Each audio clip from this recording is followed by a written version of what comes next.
Le kickboxing sénégalais a franchi une nouvelle étape historique le samedi 28 septembre 2024 avec la victoire éclatante de Mohamed Tafsiba. Le combattant a été sacré champion du monde dans la catégorie des moins de 91 kg en Ouzbékistan. Ce jeune Sénégalais, promis à un bel avenir, a su confirmer les espoirs placés en lui en battant en finale le local ouzbek Murodbek Azimov qui était devant son public. Cette consécration ne doit rien au hasard. Il y a à peine un an, Mohamed Tafsiba avait déjà annoncé ses ambitions déterminées à conquérir les sommets du kickboxing mondial. Son sac est le fruit d'un travail acharné, de sacrifices et d'une volonté inébranlable. Mais Tafsiba, champion du Sénégal et de la zone 2, ne se limite pas au kickboxing. Véritable touche-à-tout des sports de combat, il pratique également la boxe anglaise, le MMA et le sanda, disciplines dans lesquelles il excelle tout autant. Cette polyvalence témoigne de son talent exceptionnel et de sa capacité à s'adapter aux exigences de différents sports de combat. Pour le Sénégal, cette victoire est un motif de fierté nationale. Elle met en lumière le potentiel du pays dans les sports de combat et pourrait bien inspirer une nouvelle génération de combattants.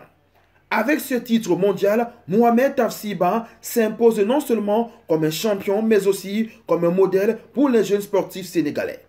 Le pays des lions et lions de la Teranga a également été honoré par Ndeye Kadi Diallo.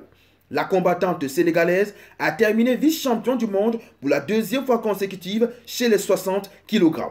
Les champions ont été félicités par le président de la République du Sénégal, son Excellence Bassirou Diomaye Faye. Il écrit sur le réseau social X, je cite, « Félicitations à nos lions qui ont brillé lors des championnats du monde de kickboxing en Ouzbékistan. Mohamed Tafsiba, champion du monde des poids lourds, moins de 91 kg. Ndeye Kadi Diallo, vice-championne du monde pour la deuxième fois consécutive en poids léger, moins de 60 kg. Fin de citation. Un autre Africain a brillé lors de ces mondiaux. Il s'agit du Mauricien Fabrice Bolouk. Il a régalé en s'imposant devant le Thaïlandais Naksawad Sitichok en moins de 57 kg full contact, monsieur.